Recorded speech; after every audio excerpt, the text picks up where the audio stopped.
the White Ship. She was one of the fastest vessels that was ever built. The man who should be king of the English now, the son of King Henry, was on board when she sailed off. And with the prince there were 140 knights and many nobles, all on their way from Normandy to England. They say the ship hit the rocks, and then a fire broke out. Even before the White Ship had departed, the prince and his men had begun to drink and get violent. Monks that were meant to bless the voyage were then forced to disembark. Some say the ship had been cursed. The king's son and many of his family were pulled down into the Black Sea that night.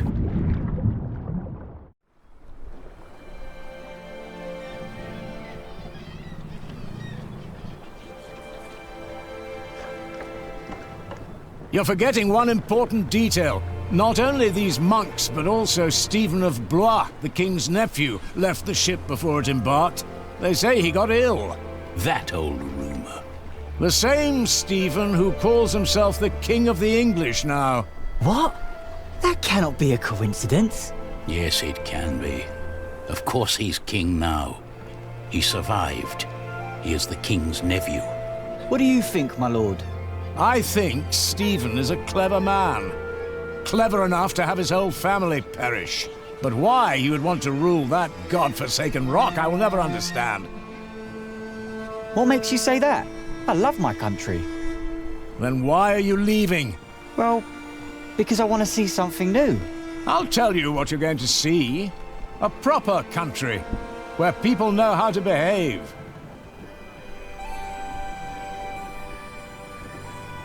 What about you? Why are you leaving?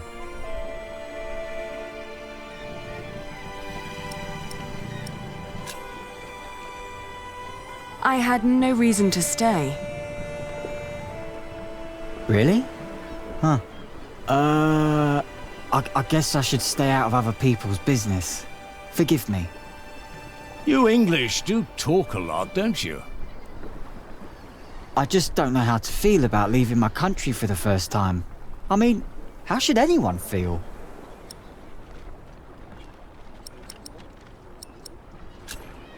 Hopeful? I don't know. Maybe I'm just running away.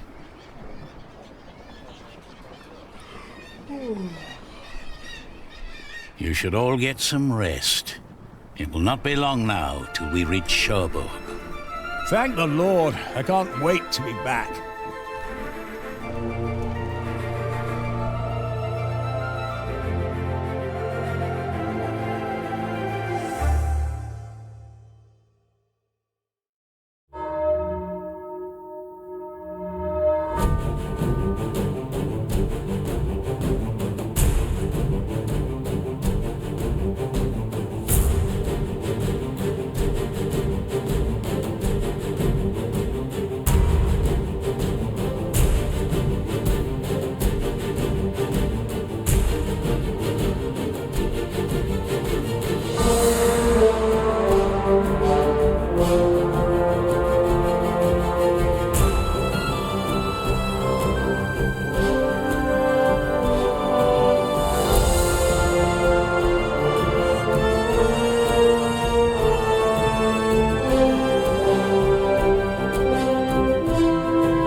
In the late summer of 1142, I had left my home country, England, for good. My old life lay in shambles, as did my former home of Kingsbridge. Having failed both my friends and family, I had set out to find my baby's father, the man I still loved with all my heart, Jack Jackson. And so early one morning in July, I finally arrived on the shores of Normandy. With nothing on me but a pouch of coin and a young, curious face yet unnamed, who was just as unfamiliar to this new world as was I.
You're still here? Oh, it's you. I'm just trying to get my feet used to good solid ground again. The last bit of our voyage wasn't exactly my pint of ale. That hammer you're carrying, do you happen to be a mason? Actually, I am. You have a keen eye, mistress. I guess I just know a mason when I see one. To be honest, I haven't been one long. Just finished my apprenticeship in Salisbury. Before that, I used to shear sheep with my parents, but I guess that wasn't really for me. Father still hates me for leaving, though.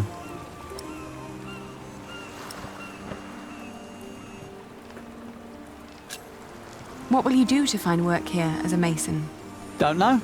That's for me to find out. All I heard was that the wages are better over here. So you'll just travel from town to town and look for employment? Right. And I'll start in Les. A fellow mason told me about the abbey there. He said these Normans build their churches quite differently than we do back home. I need to see that with my own eyes. Maybe learn a thing or two.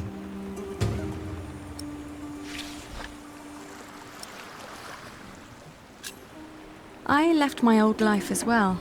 Scary, isn't it? To start off fresh and all that. Well, you definitely sound more excited than scared. Oh, I am excited. Wouldn't anyone be? I don't know. Maybe. Do many masons go to Les? I don't know. It's really just a tiny town. The mason who told me just happened to do some repairs there once. It's likely he told others as well. I'm looking for someone. A red-haired mason called Jack Jackson. He came to France about a year ago or so. A fellow mason, great. Unfortunately, I wouldn't know a thing. After all, I just arrived here with you. I know, but should you meet someone like that on your journey, tell him Aliena of Shiring is looking for him. All right. Jack Jackson. I'll keep an eye out for you. Thank you. Have a safe journey. Oh, thank you. You too.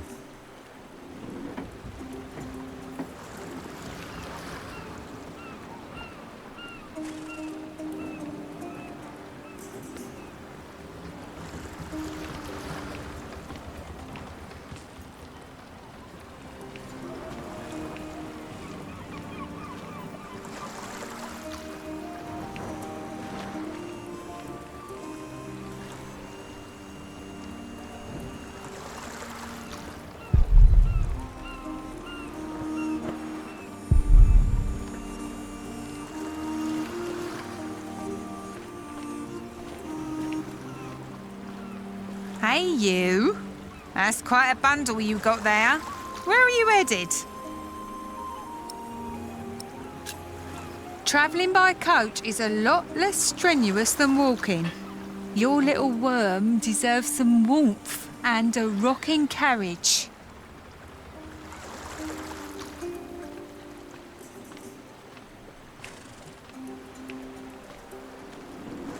Good day.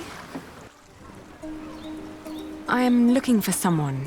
A traveller who came through here last summer. Oh, hush now. I need to talk to this man. Looks young. He was born at the beginning of summer. What's his name? I haven't given him one yet. You should. He needs to know who he is. Makes growing up a lot easier.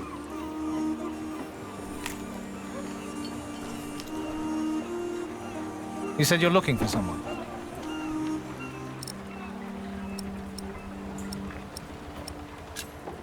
I'm looking for the boy's father. From the look of your baby, I reckon his father has red hair like me, right? Well, I don't know every redhead around these parts. There are quite a few of us. Most of my family here in Cherbourg is ginger. Oh, his name is Jack Jackson, and he is a mason. No. No, sorry. I haven't seen him. And I come here every day. Maybe May saw him. She helps the sailors get their cargo to the nearby towns. Carries travellers, too. I'll ask her. Thank you.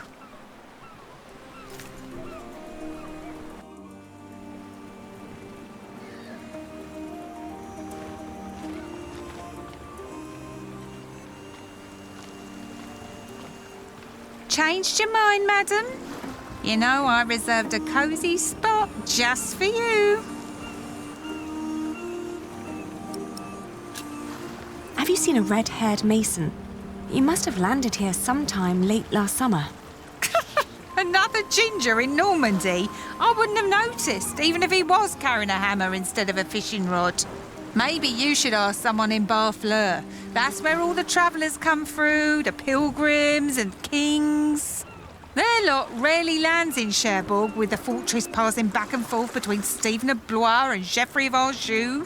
Why you even came to Cherbourg in the first place baffles me. It was the earliest ship I could get. You must be in some hurry, madam. Let's just say I needed to get away before I changed my mind. Fine with me. Who am I to judge?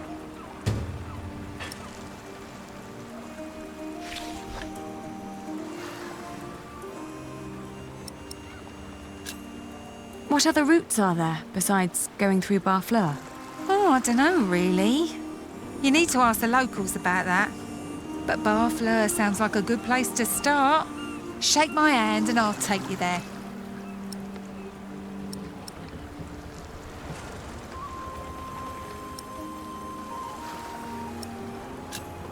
Do you know the road to Les? Been there, seen it. But I hope you're not planning to go there on foot. Tell you what, you give me some coins and I'll treat you to me wagon. You can even change your destination once we're on the road, what'd you say? All right. Take me out of town. All right, where'd you need to be?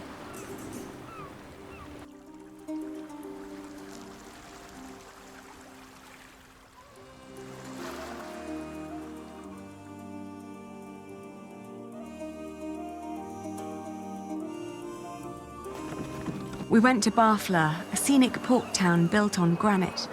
It was the biggest harbour in Normandy and the main entry point for the Normans to their new possession of the Isle of England. I talked to some of the sailors and fishermen, but no one had remembered seeing Jack. How could they? Almost a year had passed since he, a simple mason, had journeyed through the busy town, a town with no memory other than that of the last king who passed through on yet another one of his violent conquests. Maybe I was approaching this the wrong way. What had drawn him to France in the first place? The distance to Kingsbridge? Or something specific? What was my lead?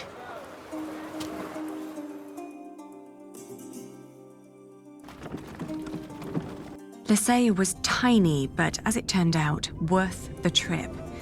In the small abbey church of the Trinity, I met a monk who claimed to have talked to a man fitting Jack's description. He'd been fascinated by the abbey's rib vaulting and had asked the monks countless questions about the place's construction. The monk apologized that he couldn't tell me where Jack had traveled next, but I didn't mind. I lay down to sleep on the floor of the abbey guest house and, for the first time in almost a year, I felt relief. As I drifted into sleep, I hugged our baby tight and whispered into his tiny pink ear, "We're going to find your daddy."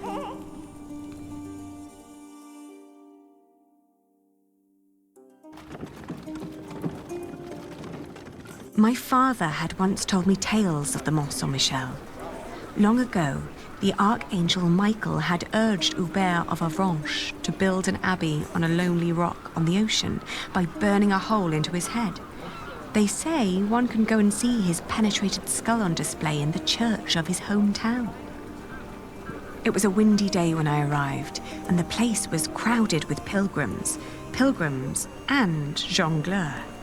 I remembered Jack's fascination with these tellers of stories. I spoke to one who was just taking a break. As it happened, he had indeed met Jack, although not in Mont Saint-Michel, but on a road heading east from there.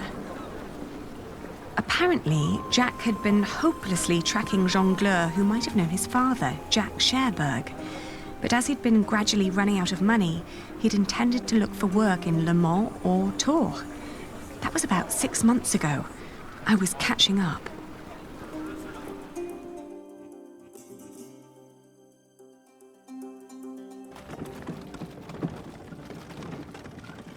Going to Le Mans reminded me of all the trouble I'd left behind in England. 30 years ago, Le Mans had been conquered by the Plantagenet Geoffrey of Anjou, Maud's husband. And although they'd held it ever since, other noble families kept on pulling at the city, like Maud and Stephen tearing at England. There was no sign of Jack, but I got news of a new kind of cathedral being built in Saint-Denis, just north of Paris. It was possible that Jack had gone there to learn from the craftsmen. That was, if he hadn't travelled further south, looking for work in one of the many churches in Tours, the hometown of Saint-Martin.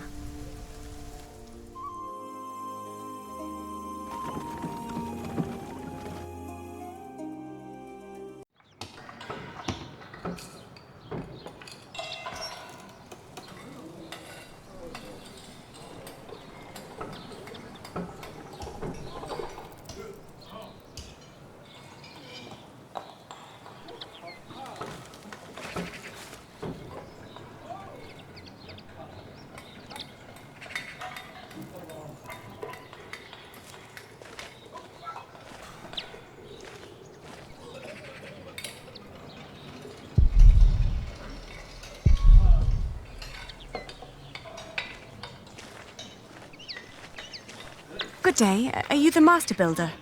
What is it? I'm looking for a mason who may have passed through here. An Englishman with carroty hair. He calls himself Jack Jackson. A redhead? Yes. Did you see him? He might have asked for work here. No, I'm not looking for new masons. We're just doing repairs. Ah, but was he here? No, never seen him. Now, stand back, woman. Something could fall on your baby's head.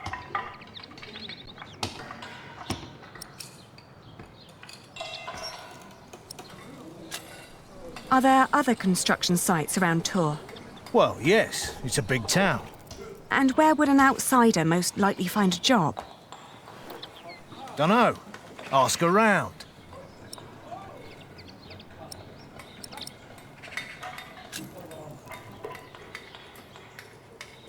You hesitated when I mentioned a redhead. Are you sure you haven't seen him? Yes, I am sure. I was told he wanted to come here. Maybe he changed his mind. Are you sure you haven't seen him? I am. All right, he was here. Was working for me. But I had to throw him out after 2 or 3 days. Why? Because he was all want. Let me redesign the roof, let me make the nave lighter.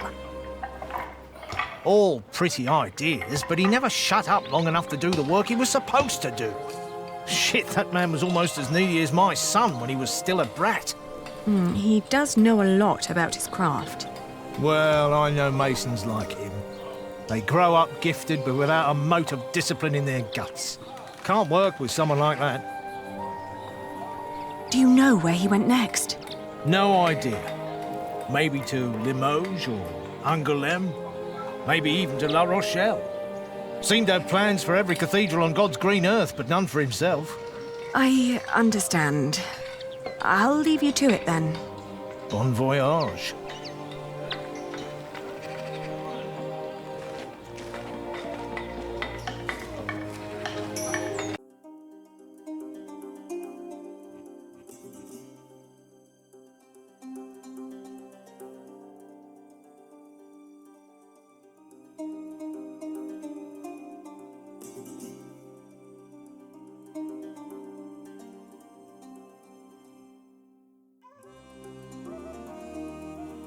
We had just left Tours when I suddenly felt dizzy.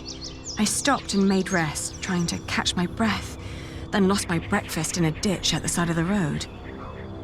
To my horror, our baby too had grown pale, his breath shallow like that of an old man.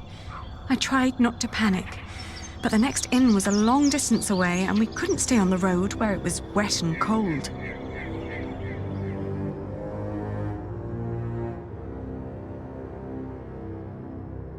I managed to walk until the sun had fully risen before I keeled over. A knife merchant who'd been travelling behind me flagged down a coach heading back to Tours and haggled with the coachman to carry me back to an inn.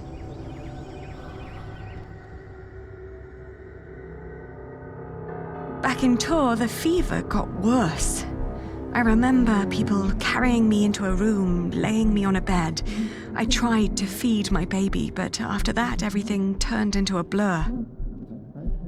When I awoke, Jack was standing next to my bed. He scolded me for following him.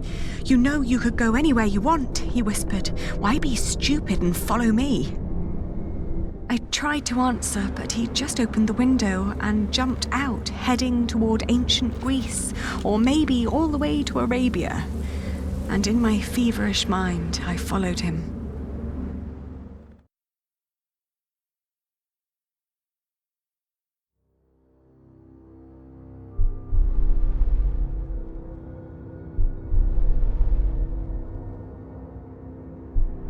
The further I went, the angrier I got.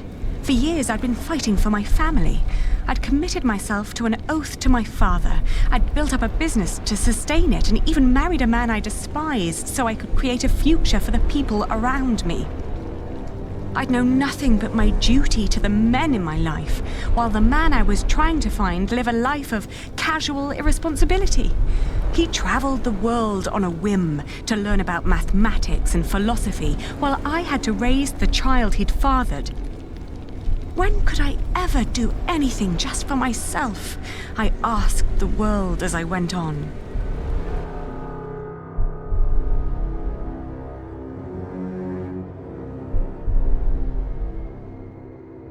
I'd travelled in a circle all the way to the edge of the world and back, only to return to the place of our failure. With my eyes closed, I listened to the sound of ripping yarn and crumbling walls, and of coaches carrying good people away into a cloud of crimson dust.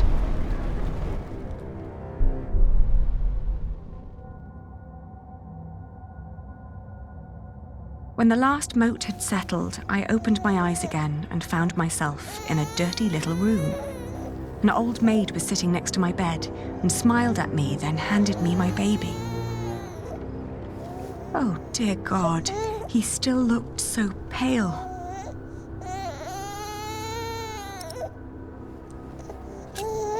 The more I tried to keep him warm, the colder he felt. Oh, please, God, let him live. Don't punish him for my own sins. I gently caressed his head until finally he put his mouth to my breast and drank more and more, becoming greedier with every swallow. We had both been spared. We rested one more day. Then I gathered my things and headed back to the cathedral to thank the Lord for his mercy.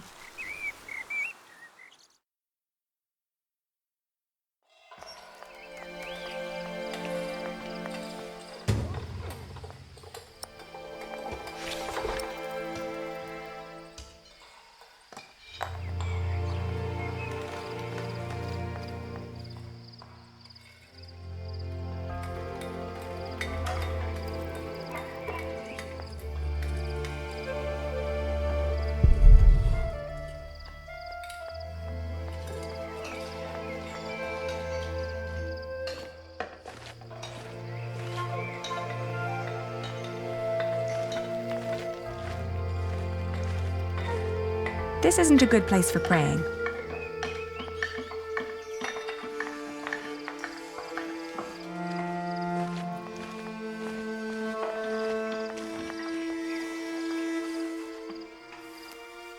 I thank you, dear Lord. All right, steady I now. thank you for having spared my child. I thank you for... Don't let go until it's done. But why are you showing mercy on me? I failed everyone I cared about. I failed Jack. I failed my brother. And if I never return, I would also break the oath I had given Father.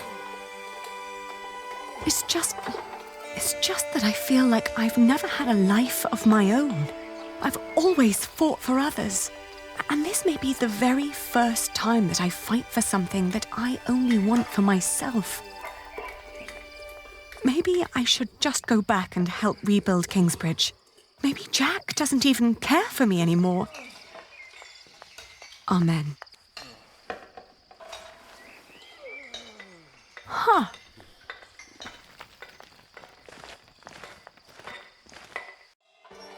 I've seen one of those before. It's amazing, isn't it? The man who did that really had it in him. I agree.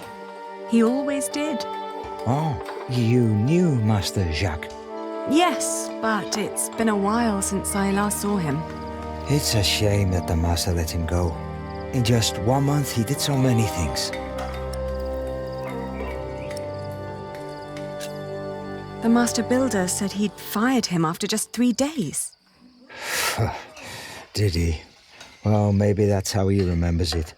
The two didn't really see eye to eye, you know?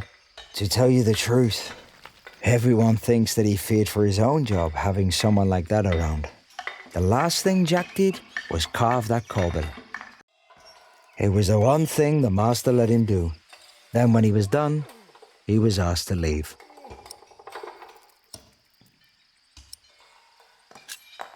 It bears so much pain. I know. Jacques worked very hard on it. He was impatient and had a temper, but you could see that he tried to overcome it. Conquering that rock was very important to him. Oh, I understand that so well. Do you happen to know where he went next? He wanted to walk the pilgrim trail to Santiago de Compostela. The Camino? The Way of St. James? He said he might find someone there who knew his father. Just one more thing. How was he when he left? Never thought about that. Relieved, I guess. He seemed ready for something new. Thank you so much for your help. Think nothing of it. And good luck on your travels. May you find what you are looking for.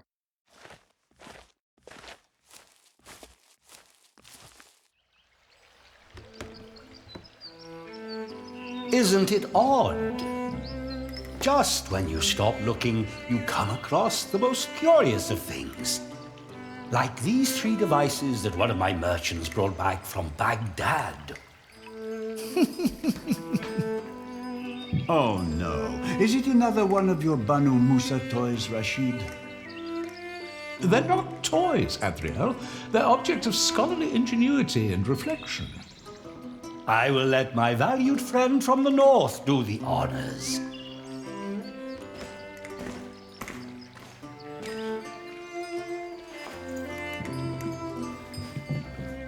Jack, if you may.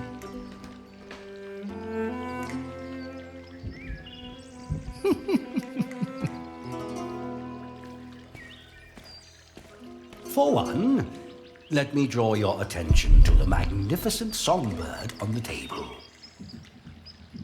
And then to that wondrous donkey next to the entrance. Although the most astounding thing of all stands right between them. That statuette? Ha-ha, precisely. But one thing at a time. Let us let Jack decide what to demonstrate first. And now? Now, Jack will heat the water in the tank.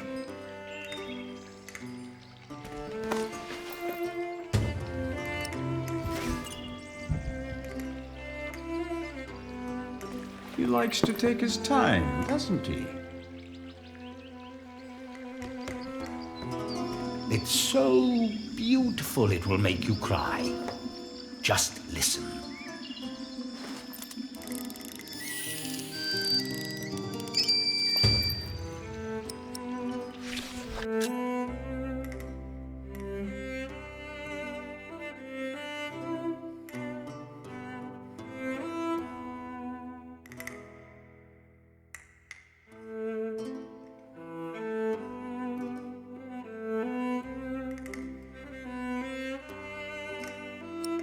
How marvelous!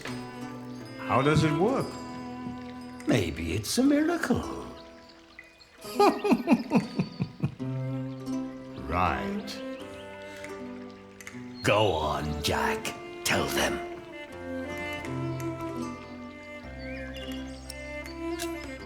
There's a hidden wheel inside the box.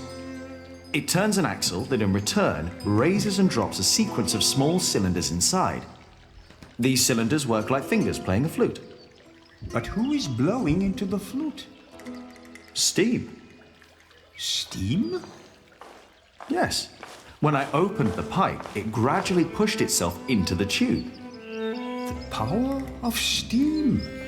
For once, I must agree, this is brilliant. Of course! It was created by a Muslim after all. Let's not get ahead of ourselves. What else have you got, Rashid? Anyone care for some tea? Thank you, my daughter. We will have some as soon as Jack has finished our presentation. Mind if I watch? Of course not. So, who is this man, Rashid? Jack is a friend of the house. A brilliant man, a scholar and a talented artist. Just the other day, he explained Euclid to me. What is that? A Greek who wrote a book called The Elements of Geometry. The Egyptians translated it into Arabic, and now the Englishmen are turning it into Latin. How very peculiar.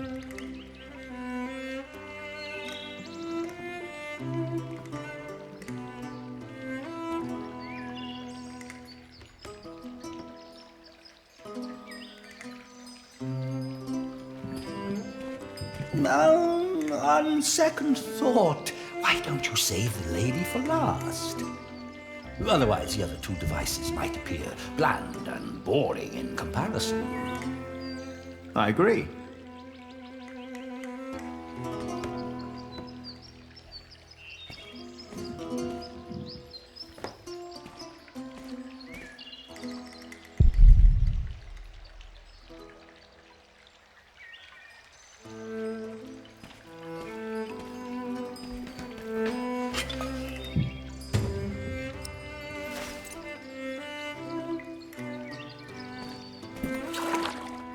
I could watch this man scoop up water all day.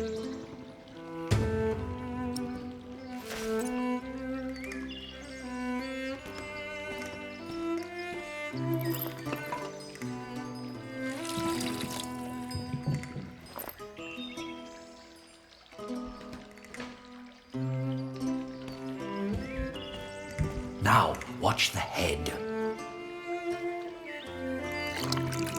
Just any moment now. There. Did you see? It threw up. Rashid, this is disgusting. Oh, far from it. Would you kindly explain how it works, Jack?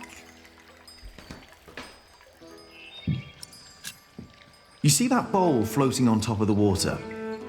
At the bottom of that bowl is a small hole. Through it, the bowl is slowly filled with liquid. Once it's full, it sinks, pulling a string which makes the ball drop onto a weight.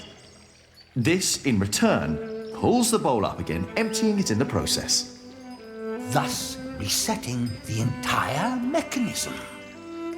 If you timed it perfectly, you could make it drop a ball at every hour. Turning it into a clock. How clever. For me, it's still nothing more than a puking donkey. Show us more, Rashid. One could join those two and build a singing donkey clock. One song after every hour.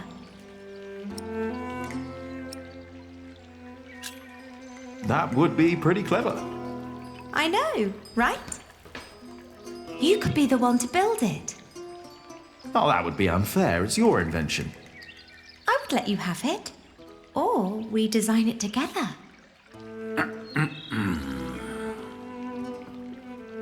You still haven't shown us that statuette yet. Of course. Jack, if you may.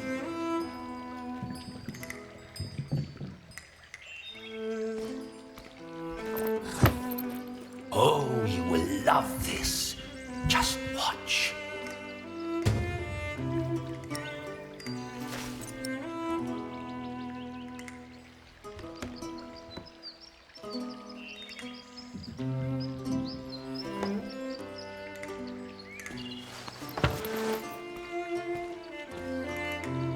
And now? Just be patient, but don't look away. It takes some time for her to... To do what?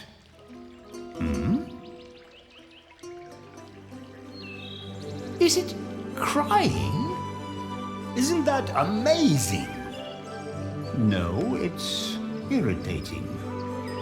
Rashid, what is going on?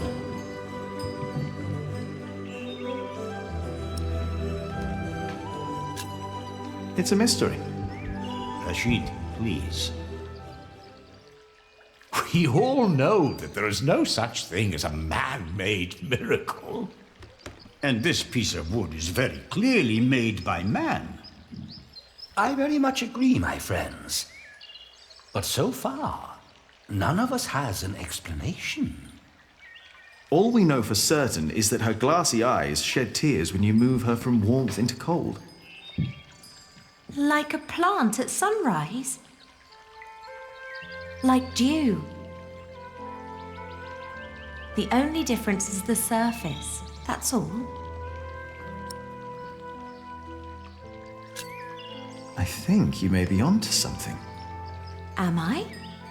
Of course, I had no intention of disturbing your conversation. But if you can find out why there's dew gathering on a plant, you may understand why that woman is so weepy. So, who wants a cup of tea? I'll have some. Your daughter is quite something, Rashid. A scholar in her own right. I know. I'd rather she wasn't. It would make marrying her off so much easier. Oh, I'm certain that won't stay a problem for long. Maybe the dew originates from invisible water in the air. Water that stays hidden when it's hot.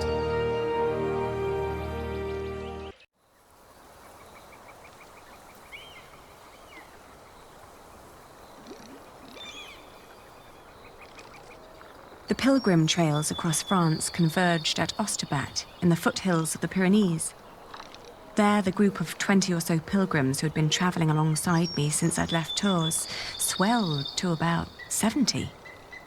Some were prosperous citizens, some probably on the run from justice, a few drunks and several monks and clergymen. Several languages were spoken, including Flemish, a German tongue, and a southern French language called Oc. Nevertheless, there was no lack of communication among them, and as we crossed the Pyrenees, they sang, played games, told stories, and in several cases had love affairs. While my baby and I kept mostly to ourselves.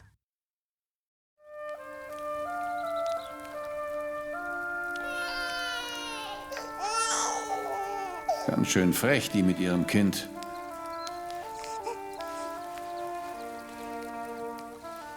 Hush now.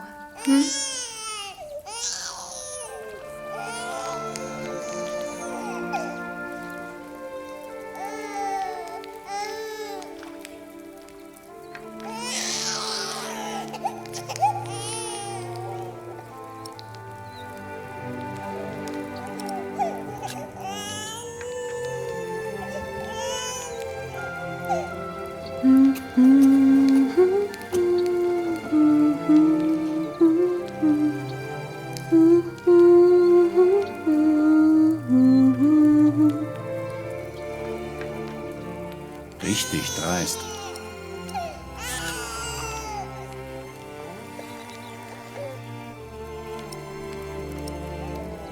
Kann ein Mann nicht einfach mal seine Ruhe haben? Der Weg aus Babenberg war doch anstrengend genug.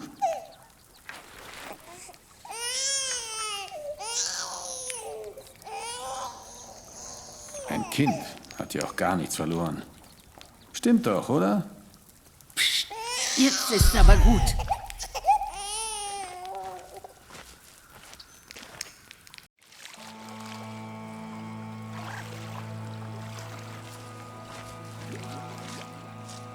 Dear Lord, what are you doing? You should get out of the water. It's freezing. My ring! I lost my ring! Dear Lord, please show mercy.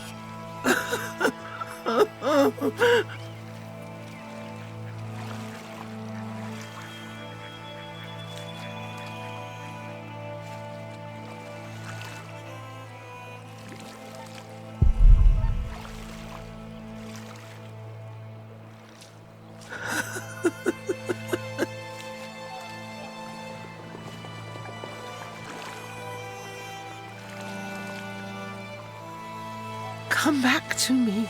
Please come back to me.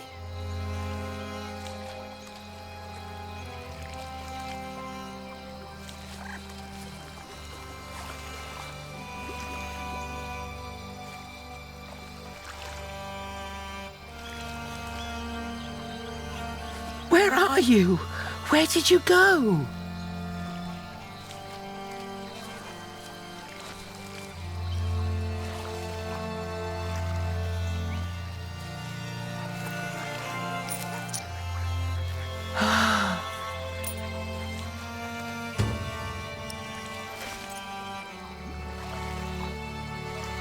I found it.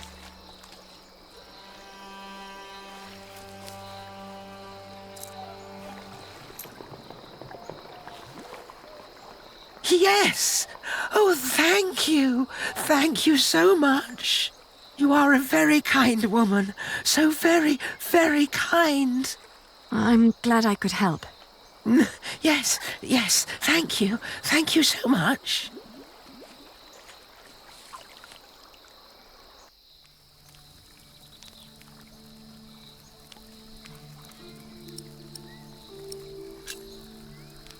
Are you getting warmer? I am, thank you.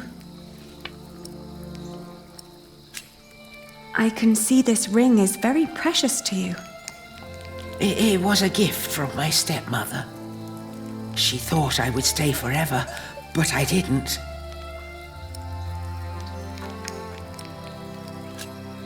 Tell me about your stepmother. She was such a kind woman. So very, very kind.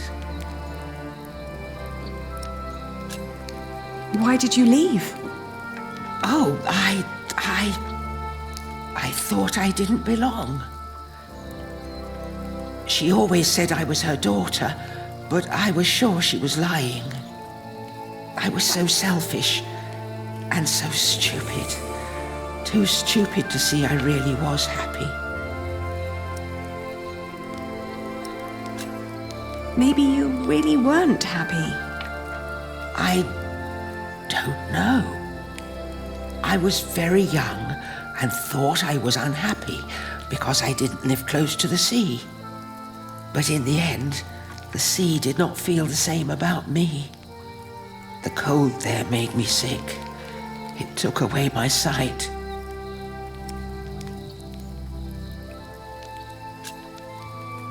It was courageous of you to leave. You did what your heart told you to. I was stupid. So stupid. Ah, that's why you went on the pilgrimage. Yes, so that St. James might see my devotion, and I will be united with my mother in heaven. I'm just not as kind as you. Not kind at all.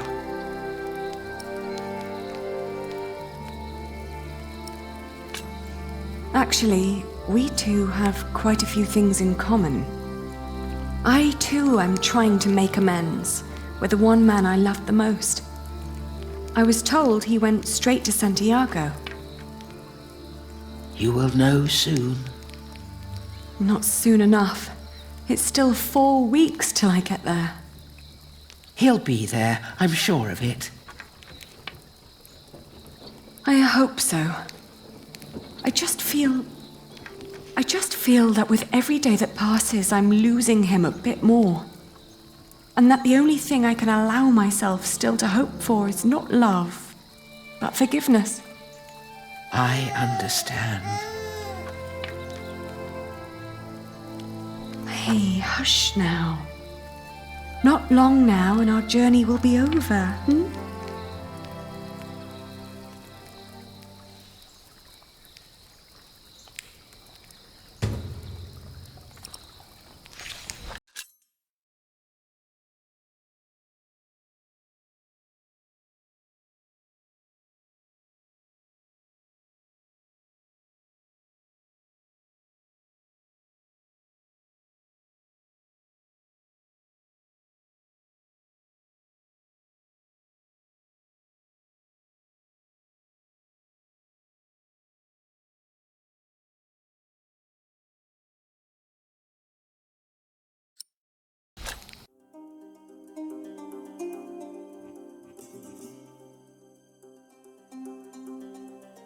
The woman's name was Alba.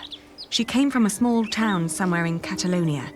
I quickly got used to her constantly feeling out for her stepmother's ring and the sad guilt that would always follow in her milky eyes. I wasn't sure if she appreciated my company, but I couldn't leave her on her own either. By the time we reached Los Arcos, she'd stopped talking, while I kept on dropping a kind word here and there to let her know I was still by her side.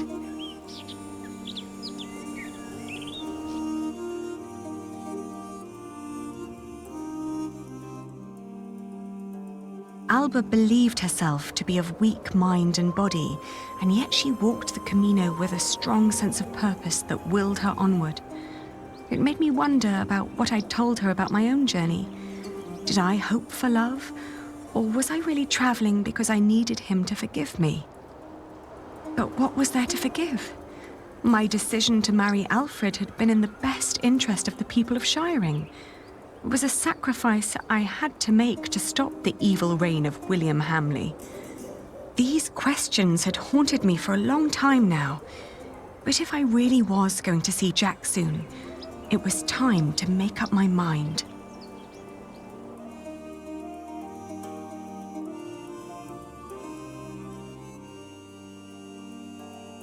Around Lyon, the path began to gradually turn uphill. It was only 2 more weeks till we'd reached Santiago. The baby was in a good mood, and so, surprisingly, was Alba.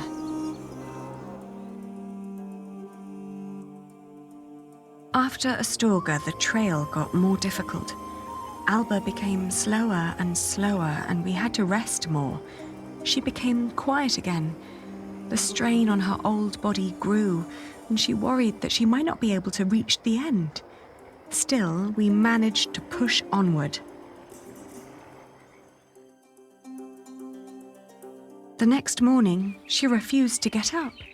Her breathing was disturbingly shallow, and she hardly noticed me touching her forehead. Everything hurts, she said, and urged me to continue without her. Of course, I stayed with her. I brought her food and water and sat by her side. But day after day, her condition grew worse. She kept on urging me to go, to find Jack, saying the monks of Ponferrada would take care of her. I'd hardly known her, and most of the time she'd tried to push me away, as if she considered herself a nuisance that slowed me down and who didn't deserve company. It wasn't until a few moments before she died that, for the first time, she smiled at me, and I like to believe that she saw me smile back. I still like to believe that here, in this unlikely place, dying next to a near stranger, she'd found a moment of serenity and happiness, but she'd not reached Santiago. When I left, that thought still haunted me, to see that a journey could come to an end so suddenly. But what would be different if she had reached Santiago? Could she have been disappointed by what she found?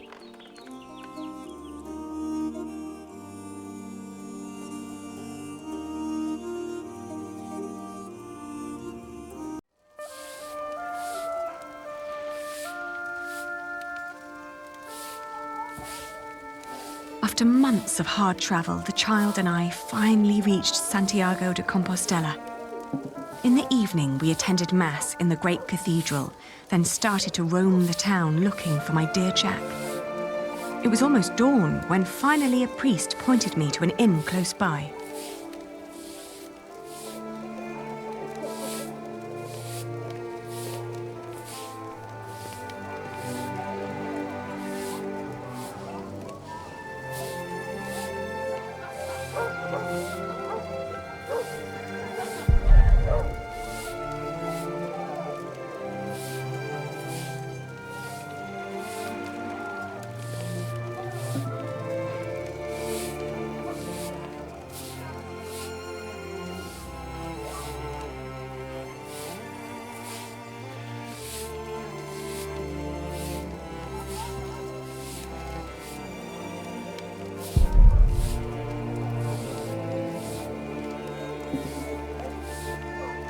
Buenos dias.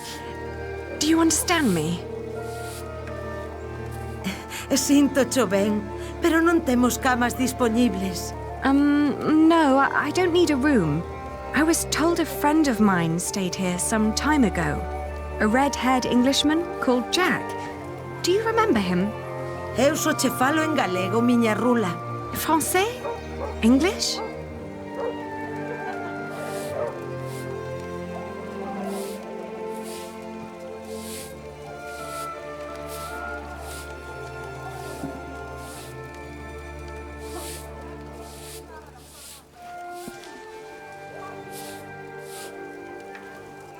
I'm looking for a man who likes to read a lot.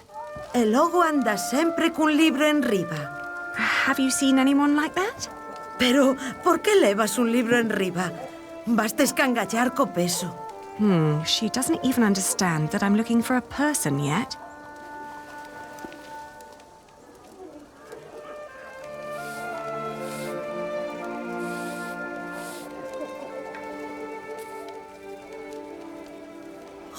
Que cousiña, eche rubio. Sí, redhead.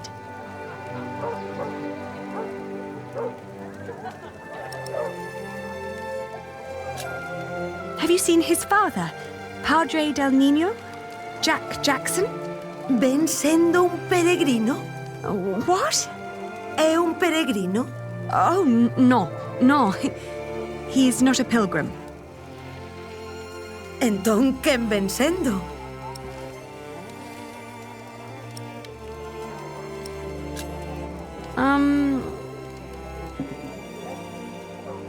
Let me show you something.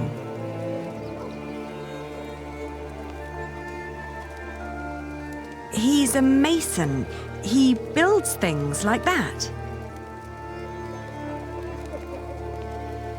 Ah, eche masón. Albanel. Sí, a mason. It's the same word in Galician. Por aquí pasan unha morea de masóns. Non me poderías dicir algo máis sobre el? Oín falar dun masón que dis que se dedica a traducir libros en Toledo. Polo visto, di que se chama Jack. Yes, Jack. Have you seen him? Non sei cal será o seu apelido, pero ben é certo que non chai moitos masóns rubios aos que lles guste ler. Se tan desesperada está, por que non vai a Toledo a comprobalo por si mesma? Entón, marchou para Toledo.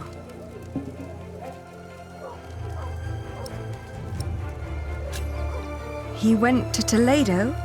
A Toledo marchou, sí. Di que o teu Jack podería estar en Toledo.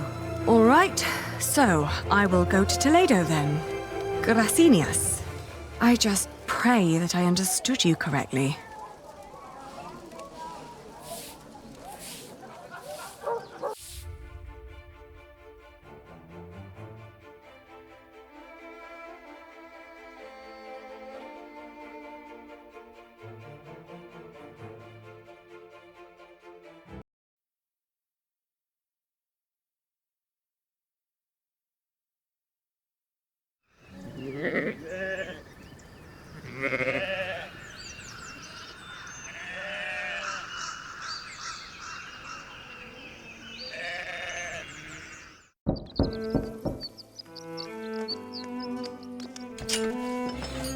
Buenos dias.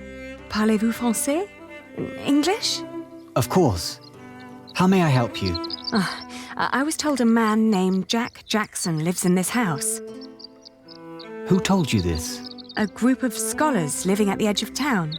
They said he used to translate old scriptures about mathematics before he moved here. Please wait here. I will talk with Master Rashid.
It's his.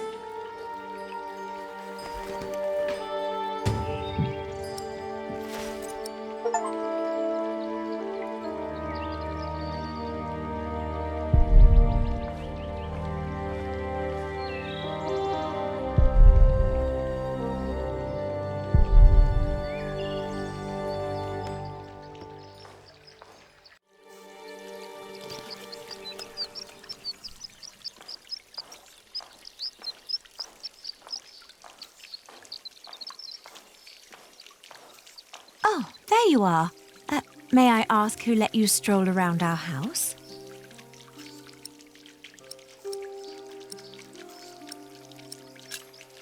I was asked to wait here. Yes, my servant told me already. My father's not here at the moment, so you'll have to make do with me. Unfortunately, I must disappoint you. There's no one called Jack living in this house. He must be here. I found his slingshot. What? Who allowed you inside my father's archive? I didn't mean to be disrespectful of your hospitality. I just hope for your sake you didn't touch anything. Every piece in there is precious to my father, even that slingshot. I'm sorry, but this is not easy for any of us. I think you should know that Jack and I are promised to each other.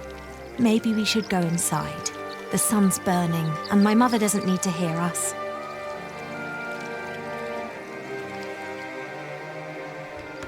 Jack told me about you. You are Aliena.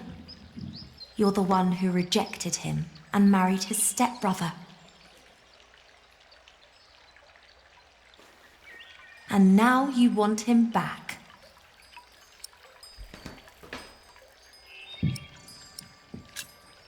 I'm sorry. I didn't know he was engaged to someone else. It's not my intention to cause you two any trouble. He always said that he had come here to find out about his family. But instead, he found out about everything else. About philosophy, mathematics. When he and my father met, it was love at first sight. They studied together and made great plans. But in the end, Jack would always start talking about his cathedral again. This great church he would build one day. Rib vaults and pointed windows. He'd ramble on about it for hours and stare up at that ceiling. We three sat here for hours and talked. And then in the evenings, it would be just the two of us. So many strange ideas about the future. Some barely more than silly dreams. Others almost in arm's reach.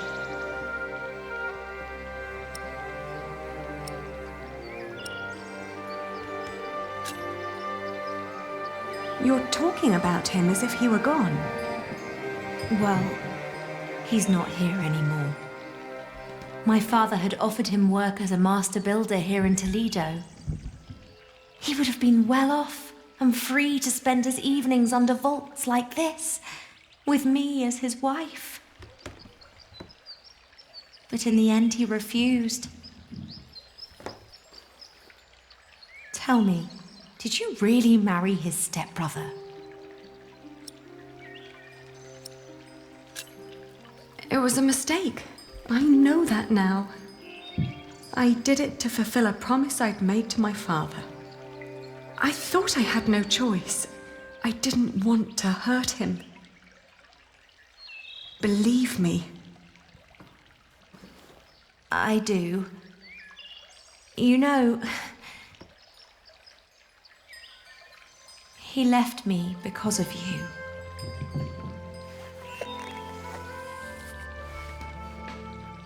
Even after all you did to him, he couldn't let go. You can be glad that you ran into me and not my mother. She was enraged when he left. He can have that effect on people. But apart from that, we made our peace with him. Father even gave him one of his favorite pieces of his collection as a parting gift. A small wooden statue with stone eyes in exchange for his slingshot. Would you mind telling me where he went? He went to Paris to work on the Cathedral of Saint-Denis. He said he never found out about his father, so there was no reason to stay down here anymore. Paris? Yes. If you find him there, tell him I don't miss him.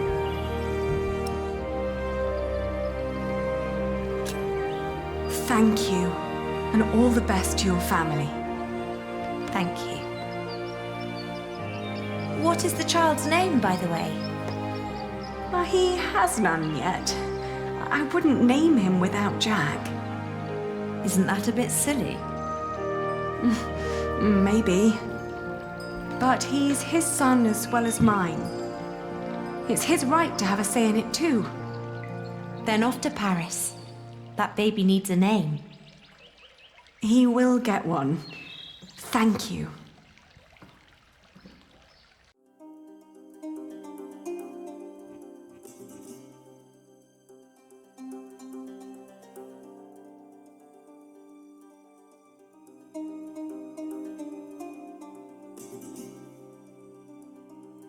I travelled back along the Way of St. James, passing through Astorga, Lyon, and Burgos. I crossed the Pyrenees, revisiting Bordeaux, Angoulême, Poitiers, but never stayed longer than one night. The closer I came to Paris, the stronger my old doubts and fears resurfaced. If Jack really was there, what was I to say to him?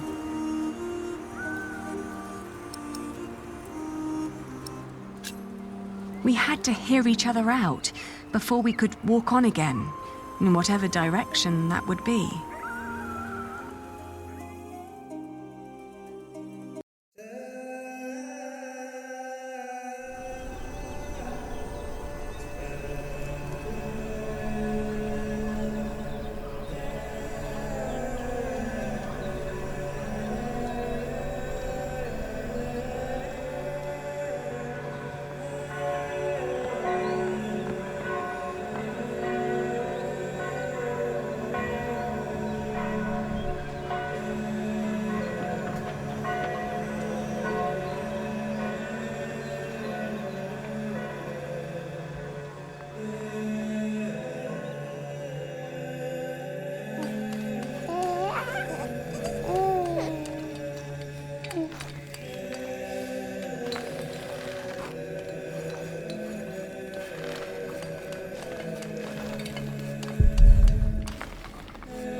Are we awake then?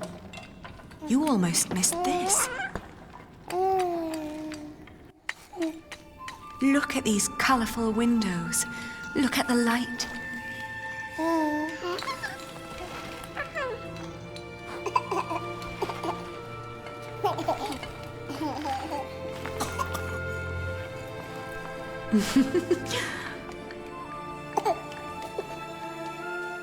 Ali. We came to see you, Jack. We? Is he? He is your son.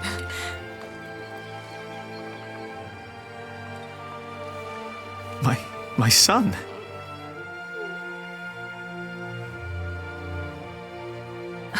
I'm sorry. It's not your fault. Ali, where do we go from here?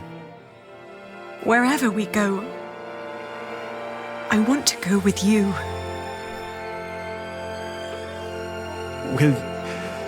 Will you marry me? Both of you. We will. We stayed in Paris as husband and wife. And our son, Tommy. The days went by quickly. Jack had learned much working as a builder in Saint-Denis. Days became months.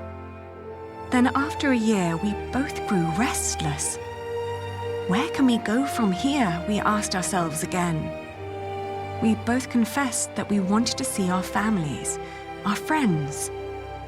And then we knew where we wanted to go. Home. Even if it was in shambles.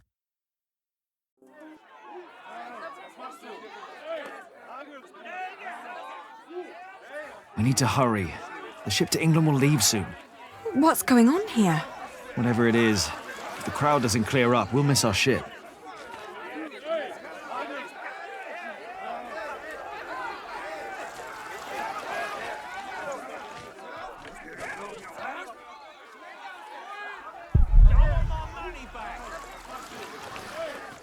Excuse me? What's going on here? He's a thief. He told us lies and stole our money. But isn't that just a simple jongleur? That poor man. We need to help him.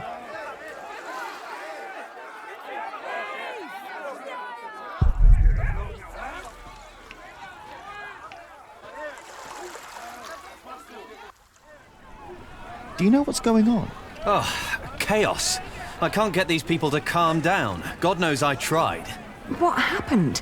The jongleur told the crowd a few stories. Then he sold people some miracle charms, but it was just fairy tales and painted stones. Well, it always is. I know, but I'd need a real miracle to calm them down now. Otherwise, they'll rip him apart.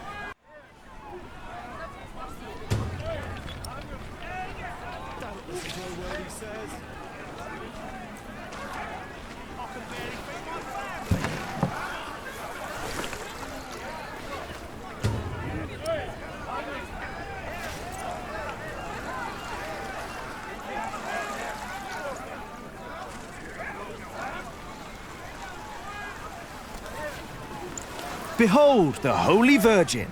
If it takes a miracle to make these fools stop, then give them one. You're right.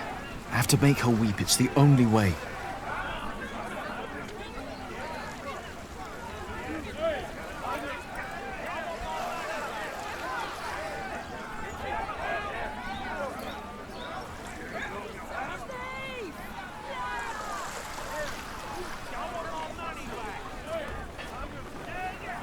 Oh, what a remarkably foreign-looking likeness of the Holy Virgin. Do you think this might calm them down? I've already tried appealing to their faith. It would require a direct word from God to calm them down.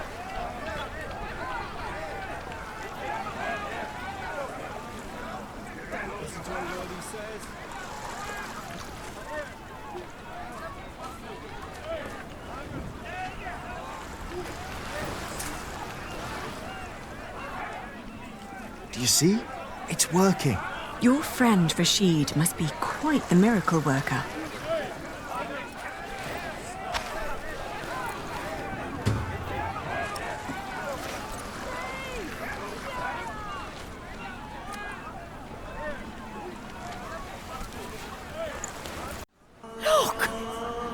What's going on? The Holy Mother. She's crying. Revere the Holy Mother, for she has blessed us with a sign from the heavens. Cease your doings right now and witness the miracle. It's true. Lord in heaven. Why is she crying?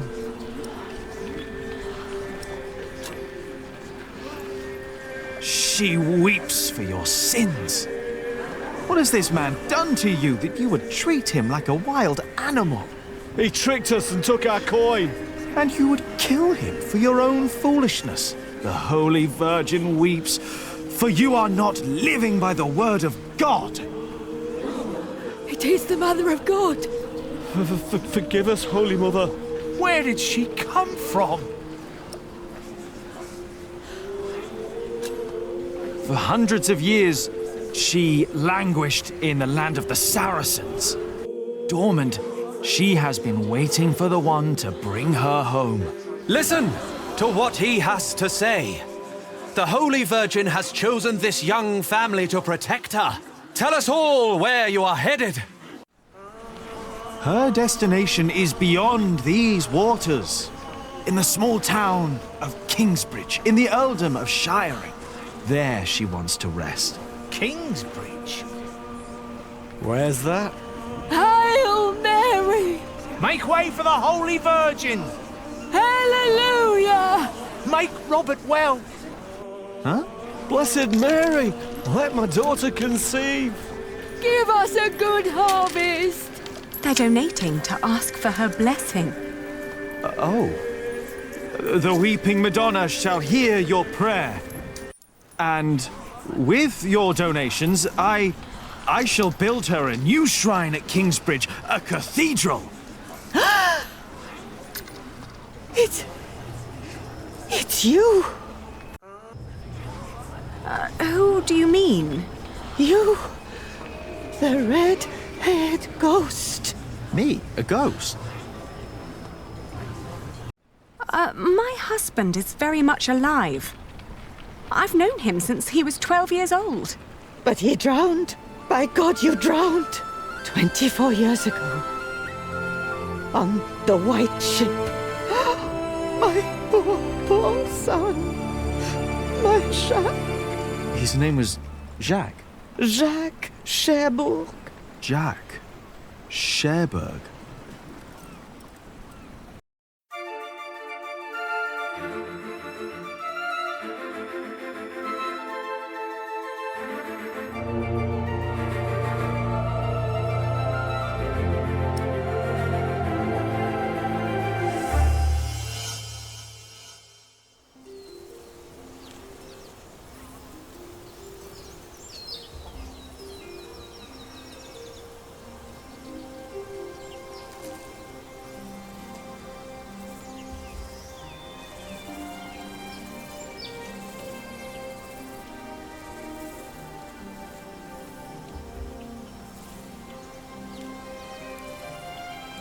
So much has grown.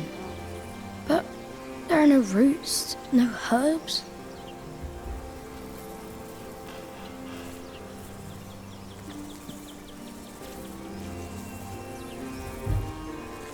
What are you looking at, Jonathan? The garden is in disorder. I want it to be right again, but I don't know how to do it. Before I became prior, I thought the same about Kingsbridge. Well, what did you do? I cleaned up. Where do we start?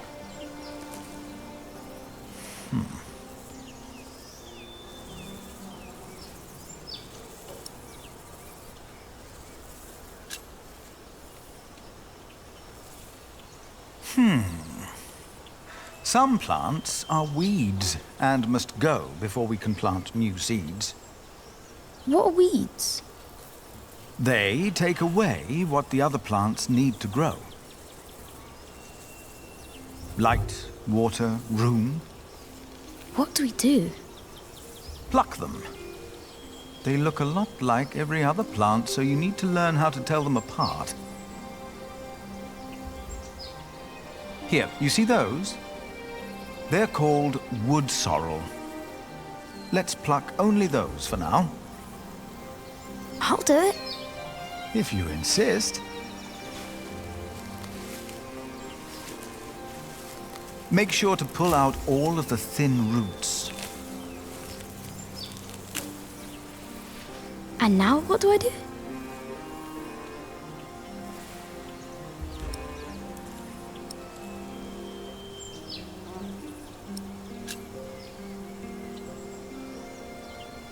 For plants to take root, the soil must be loose and fertile. So, may I dig now?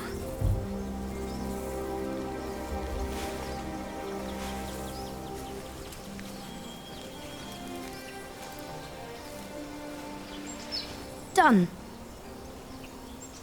What's next?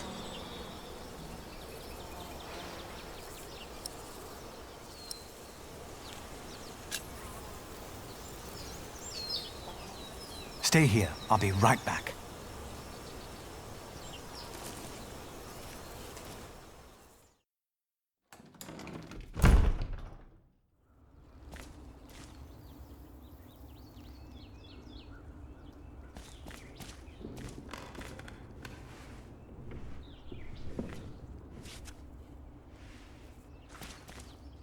Now, where did you put them?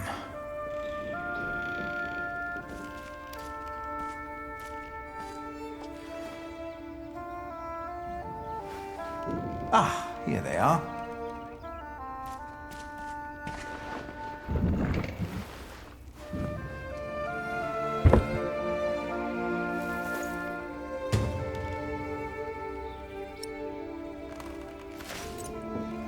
I found these nuts for you. Remember, Milius? You always said that one day there will be a beech tree growing here. I think it's about time.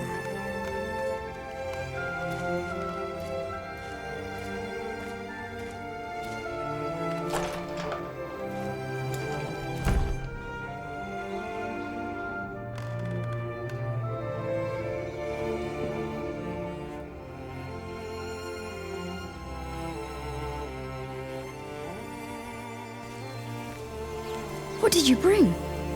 Do you remember Milius? A kind man with a warm smile. Well, he told me to give you this. Wow!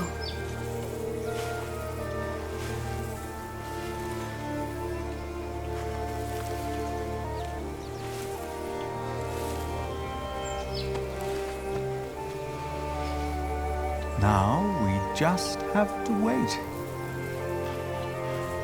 All right.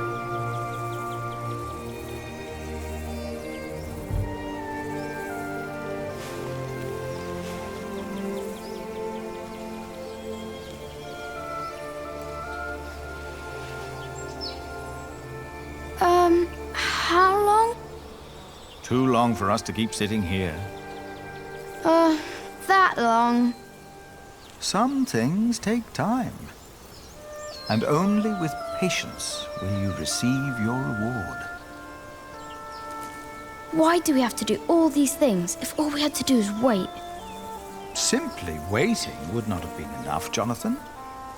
You just paved the way for things to take their course. They are happening right now. And in a few days' time, we will return and see the first green leaf of something new. Oh. Is it God's reward? Maybe. Does he make things grow? You made it. No, I just planted the seed.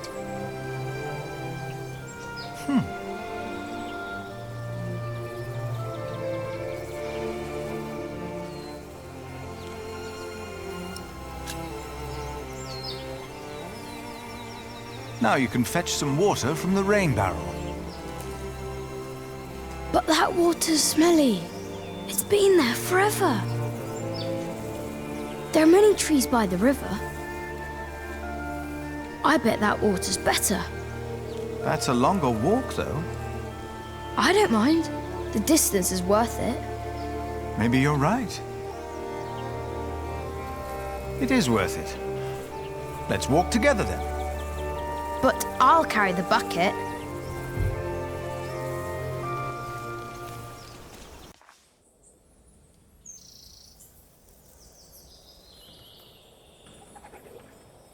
Why isn't Remigius holding the sermon?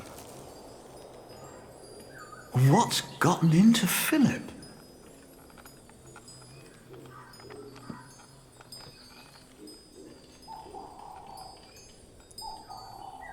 Our church lies in ruins.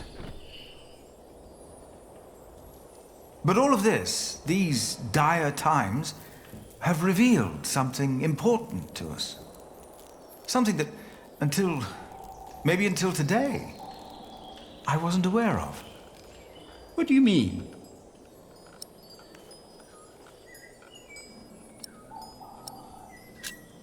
You've been praying in these ruins. But you've been praying like you always did, in humbleness. We don't need a church for prayer. Where else are we going to pray? The chapter house? The church is where God resides. God doesn't work in the ways we might assume. Today, Jonathan tended to our garden to make it beautiful again. And he told me of things I almost had forgotten. Good and evil are not in here or out there. They are within each of us.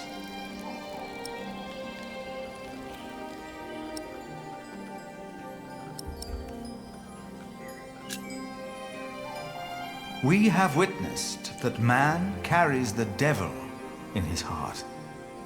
But even before he can take a hold of man, God is born within us, as we were created in his image. Prayer needs no special place, for we are his church. In our actions, he exists. We are God's temple. No man is closer to God than any other man. Whether you pray in church or on the streets of our towns, whether you're a man, woman, monk, or bishop. Philip, look outside. You have to see them. You've got to see the horses and the colours. Jonathan.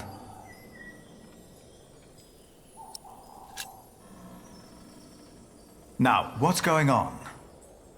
I heard noises and I went to look. Calm down. What happened? But the priest said they brought a miracle. Who? What? What priest? Step right up, brothers and sisters. For you are about to see something that will change your life. Who is that? They brought us a miracle. A miracle? Don't be shy. There is no danger, just awe that awaits you here. Ah, you must be Prior Philip. I am Brother Reynold. I have been sent by the Archbishop of Canterbury. Here is his letter, in case you have reasonable doubts.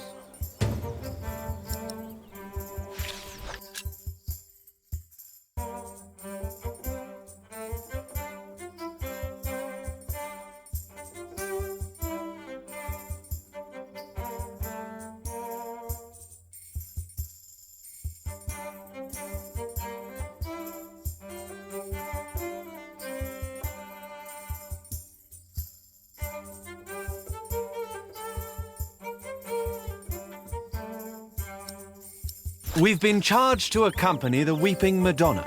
She is to replace the loss of your relic, Saint Adolphus the Martyr, who was taken from you, I hear, with brute force. What?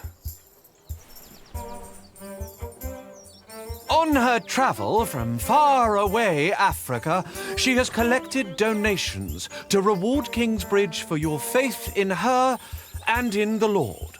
I can't believe this. What is all this? You do believe. That is why she came. And that is why you shall witness her miracle for yourself today.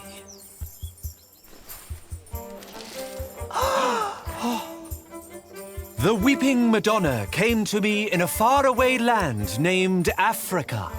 A baptized Saracen was her former guardian. What country did you say you came from?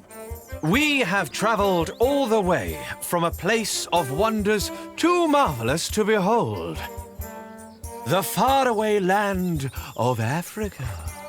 Africa has many countries, I've heard. Yes, it does. I knew not her powers or destination. What's it like in Africa? The sun is always shining, and miracles happen every day. It's a land of great deserts, fig trees, and creatures that an Englishman can't even dream up. Like these horses. Are they horses? They are not. To you, they might resemble horses, but the name the Africans have for these creatures is impossible to pronounce, even for me. Many bore witness to her miracle before it dawned upon me. You mentioned there were fig trees in Africa. What are they? It's a fruit, of course. It looks like a strawberry and tastes like a pear. The scripture mentions these figs, and they sound nothing like that. Why is that? No two apples look or taste alike. The same goes for figs, and doubly so. I'm getting the impression that this man has never even been to Africa. But why would he lie? But I wondered, what shrine should be her shelter? This time, it was the Madonna herself who answered my questions. She said, "You shall build me a new church in Kingsbridge." Excuse me. Don't interrupt. And along the road, from Paris, across Normandy. Hey! Shh! The Weeping Madonna has chosen you! All of you! I will tell you again, dear brothers and sisters. The Weeping Madonna has chosen you! All of you! What is in this book will not help me I will more than tell the you answers again, I can find in dear my own brothers and heart. sisters. The Weeping Madonna has There is much to chosen contemplate, you! but not all now. of you! And I will tell you again. She is a true miracle that will change your life as she changed mine. Many bore witness to her miracle before it dawned upon me. She wanted to go home, but where? It came to me in a dream. It was Kingsbridge. You heard me correctly. It was a long journey. The Weeping Madonna came to me in a faraway land named Africa. A baptized Saracen was her former guardian. And I and the custodians of the Holy Virgin were chosen to take her on a journey. Baptized? A Saracen. You heard me correctly. It was a long That's not fit for a journey. shrine. And I think there's someone The snoring Weeping in Madonna there. came to me in a Strange. faraway land named Nothing Africa. sacred about A this. baptized Saracen was her former guardian. And I and the custodians of the Holy Virgin were chosen to take her on a journey. Baptized? A Saracen? You must be thinking, how can he be so sure? In the beginning, I was not. I only had my faith. I knew not her powers or destination. Nevertheless, you heard me correctly. It was a long journey. Tell me the truth. Why are you here? We are guardians of the Holy Virgin that sheds tears. We were appointed by the Archbishop of Canterbury, but it was the Holy Virgin herself who chose us while she travelled through Europe. Oh, yes. How did that happen? She speaks without words. The Weeping Madonna came to me in a faraway land named Africa. My dear people! Oh, I'm so excited to see a true miracle. Did you hear that? The Madonna has chosen us. She's come all the way from Africa. A baptized Saracen was her former guardian, and I am the custodians of the Holy Virgin. Baptized? A Saracen? And I will tell you again. She is a true Don't miracle you want to see the that will miracle change too? your life as she changed mine. Many Why are you bore hiding? witness to her miracle before it dawned upon me. She wanted to go home, but where? It came to me in a dream. It was Kingsbridge. Now, can you feel it?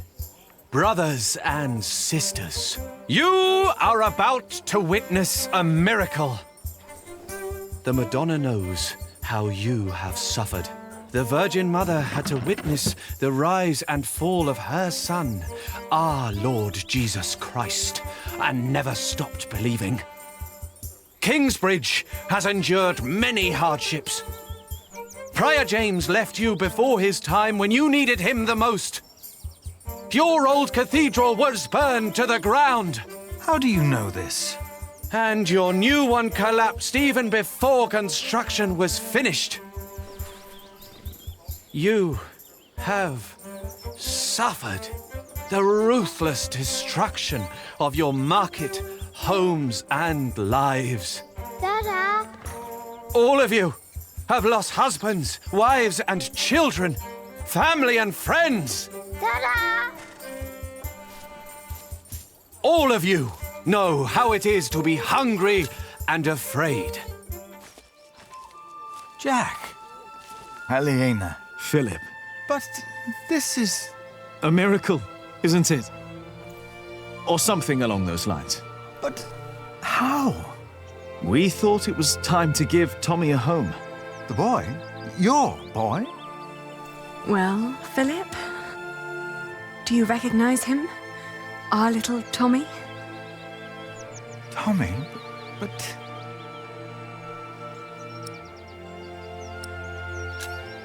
It's been almost 3 years since I last saw you, Jack.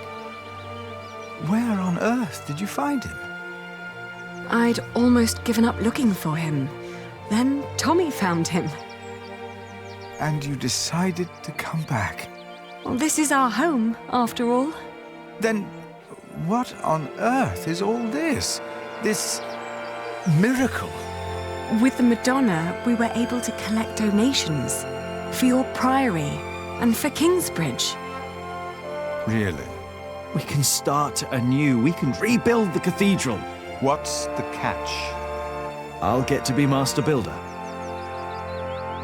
Why? I've studied the cathedrals, churches, and houses they build in France and Spain. I saw how different their constructions were, with new shapes, colors, and ideas. Oh, you should have seen it. They combined rib vaulting and pointed arches. I want to do that. That's why. Why here? Because this is home.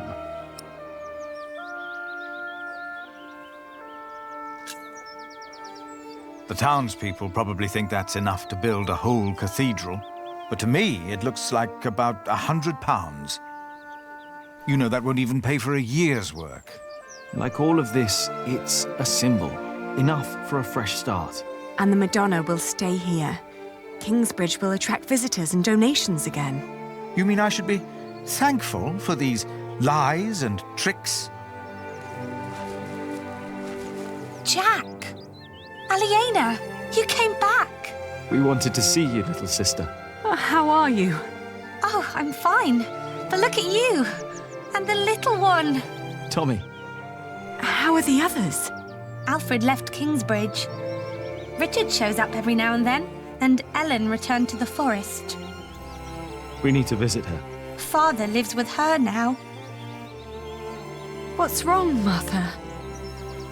I'm glad you're back. I am too. Very glad. She looks like she's about to cry. She will weep for your suffering, Kingsbridge. She knows your pain. What now? The miracle!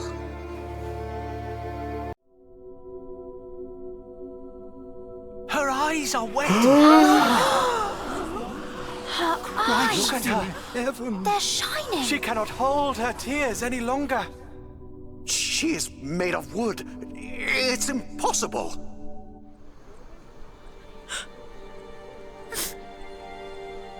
Why are you weeping? She's mute ever since her husband died. The Madonna has suffered as I have. She understands.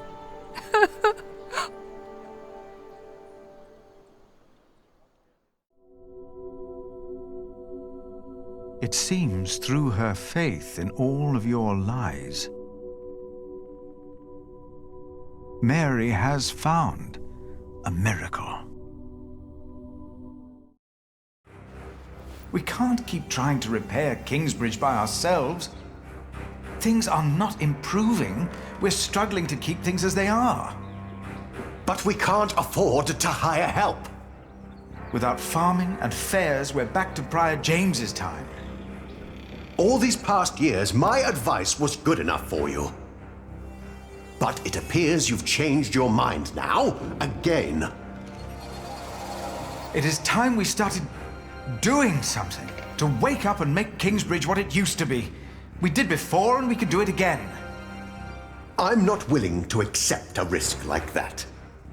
Don't you remember what happened last time? My, how easily we forget. I remember well. And still, you put your trust into a group of random strangers to make things better. Philip, why in God's name have you stood by and let this happen? They're tricking us into giving them money for false idols. They are giving us money. So that we'll place this idol in our priory? Do you approve of this?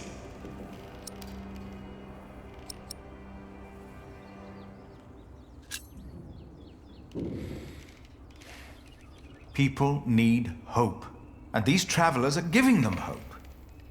Yes, it is a deception, but with good intentions. Mary speaks again. Is that not a true miracle? You fell for them. You really did. And now you joyfully take part in their deceptions. I'm warning you. I cannot support a prior who tolerates heresy. Your threat won't sway me.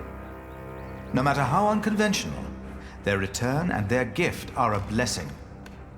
You made your decision, Philip of Gwynedd. And now, I make mine. I resign. I'm leaving the priory.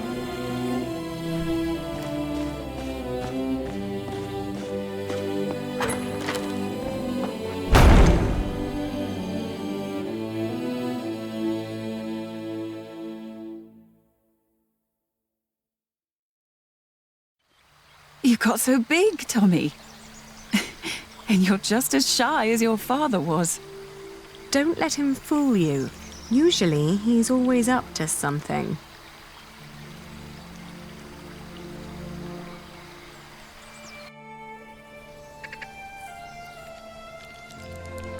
We are so proud of you.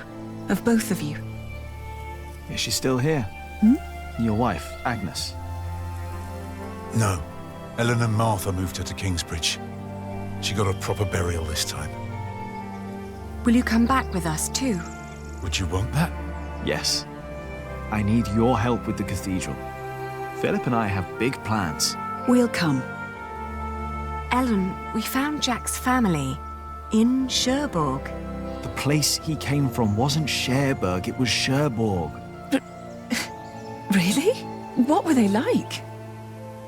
They were good people. His grandmother said Jack looked just like him, like his father. He does.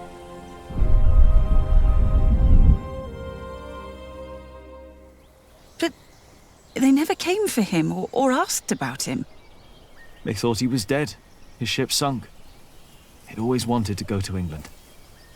Have you ever heard of the White Ship? No. The king's family drowned. My father was there. He was the only one who survived. Not for long. You told me that he was accused of stealing a chalice. Yes. But I know he was innocent. I heard the story and had to find out what he looked like. He told me his name. I fell in love. I helped him escape. But in the end, they caught up with us. What happened then? They hanged him. I was there.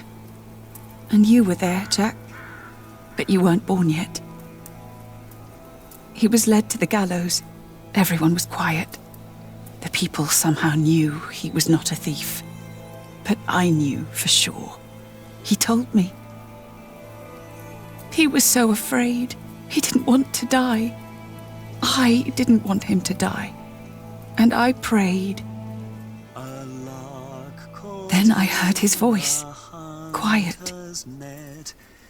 Sang sweeter than ever, as if the falling melody might wing and net dissever.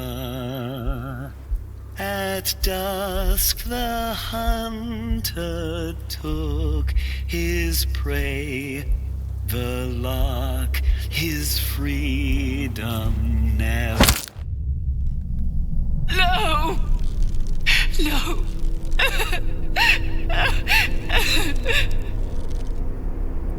You said that 3 men were responsible for Father's death.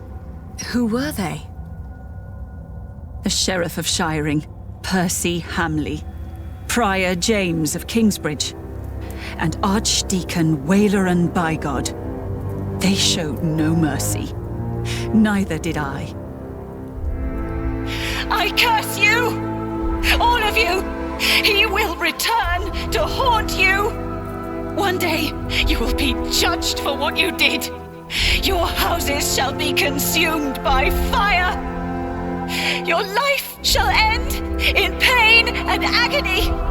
You shall grow old in sadness and regret.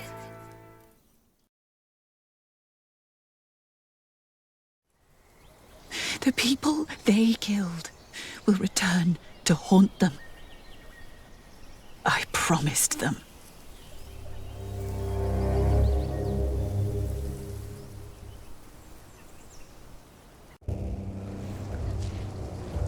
We welcome our new prior, Remigius. He helped to recover the bones of the Saint of Kingsbridge, Adolphus, from the hands of thieves. Adolphus already rests safely in this great cathedral of Shiring. Our master builder Alfred promised me that it will only be a matter of a few years until the cathedral will be finished. And the Earl of Shiring has promised to support us. But he has not done so for himself. No, the Earl is not a selfish man.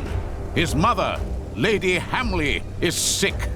More and more, I feel the whole of England is suffering from a sickness. The sickness of war, poverty, and most of all, heathen beliefs. I have spoken to God. I asked him, begged him to walk amongst us, to heal us. But God told me that only when this great cathedral is finished will he have a temple to reside in. No matter the cost, this shall be a towering castle to protect us from evil and false beliefs.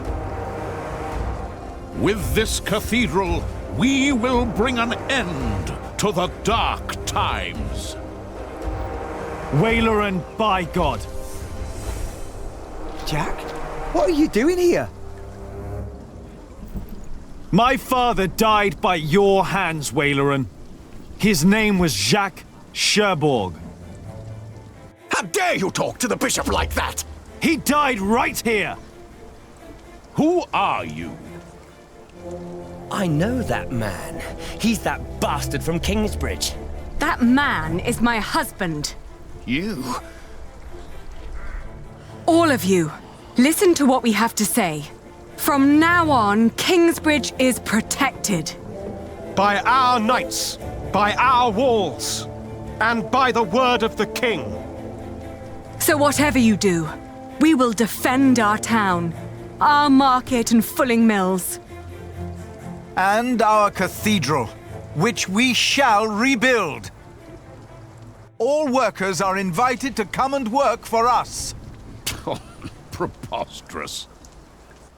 If you so much as try to bring harm to us, Bishop, we will make sure that you pay for everything you did.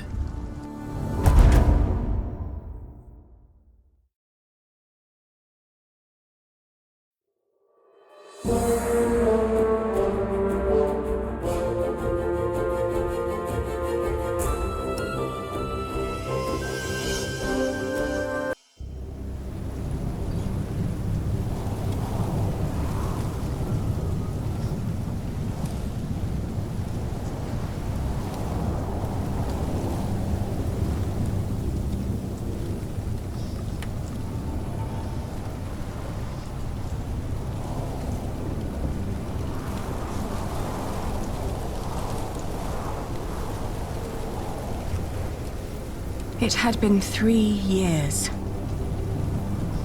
3 years of drought. 3 years of hunger and poverty. England was brought to its knees. Only our walls had kept us safe from the bands of outlaws raiding towns and villages.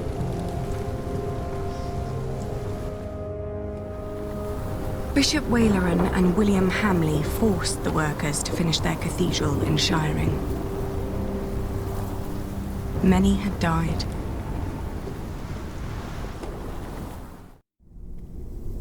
The work on our own cathedral had almost come to a halt.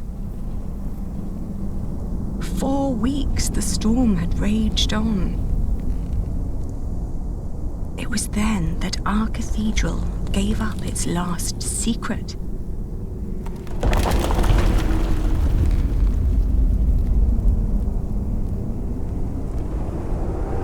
And everything changed.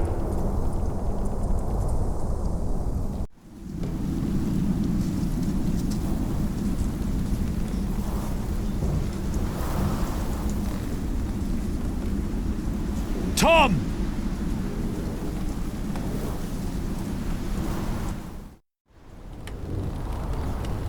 I told you you wouldn't like the sight of this.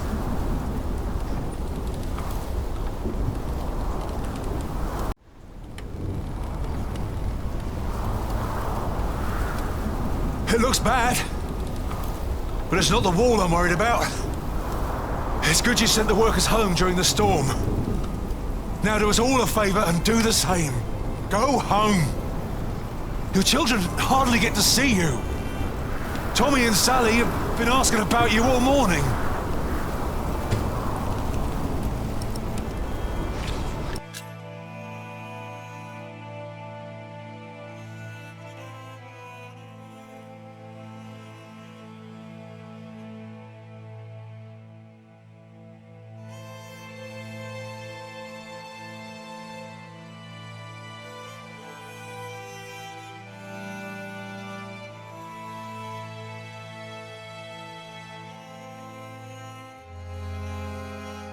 You'll kill yourself up here! That crack down there must have been due to the storm. If the storm works, I work. My cathedral was never designed to be this high. I know! I reinforced the walls. It cannot be the height. What else was damaged? I'd look myself, but I dare not come closer. If your mother knew I was up here at all, she'd kill me. Both of us. What? She would kill both of us!